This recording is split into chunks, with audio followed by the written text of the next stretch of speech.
Assalamualaikum warahmatullahi wabarakatuh.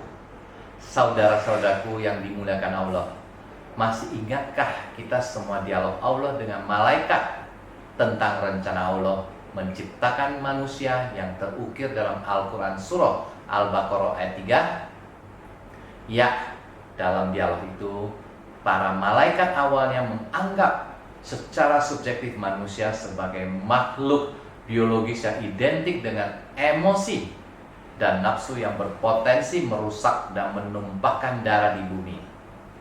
Akan tetapi, ternyata Allah yang maha sempurna telah membekali manusia dengan akal sebagai piranti menguasai ilmu tentang asmanya.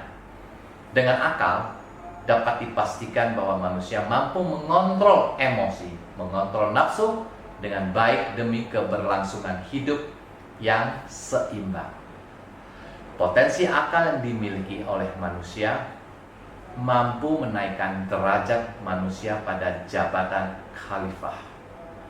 Allah yang melampaui derajat para malaikat sebagaimana dalam surah Al-Baqarah ayat 30 sampai 34. Allah senantiasa memberi petunjuk dan rahmatnya pada Adam dan anak keturunannya untuk tetap mawas diri, berada pada kehormatan sepanjang kehidupan mereka dengan akal, dan puasa merupakan stimulus mengaktifkan akal.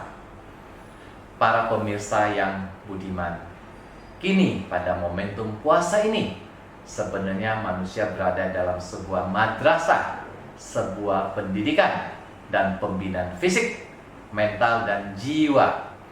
Nabi SAW bersabda, siapa saja yang tidak meninggalkan ucapan kotor dan perbuatan yang buruk, maka Allah tidak berurusan dengan siapa yang hanya meninggalkan makan dan minumnya. Hadis riwayat Bukhari.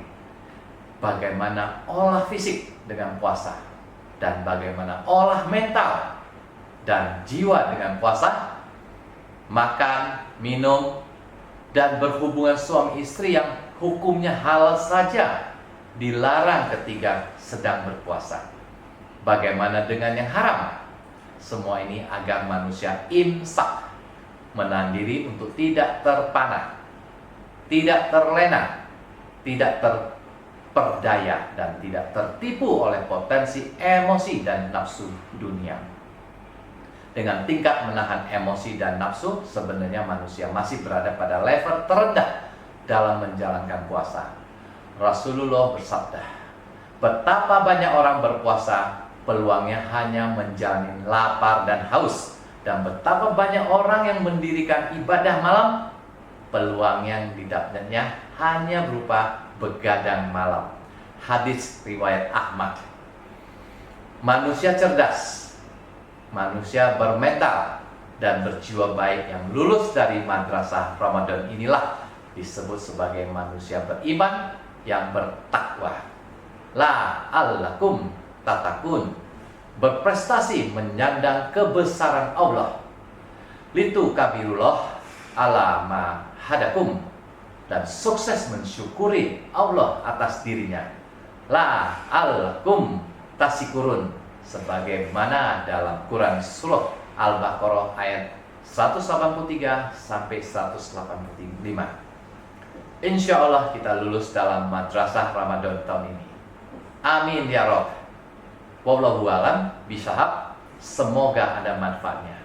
Wassalamualaikum warahmatullahi wabarakatuh.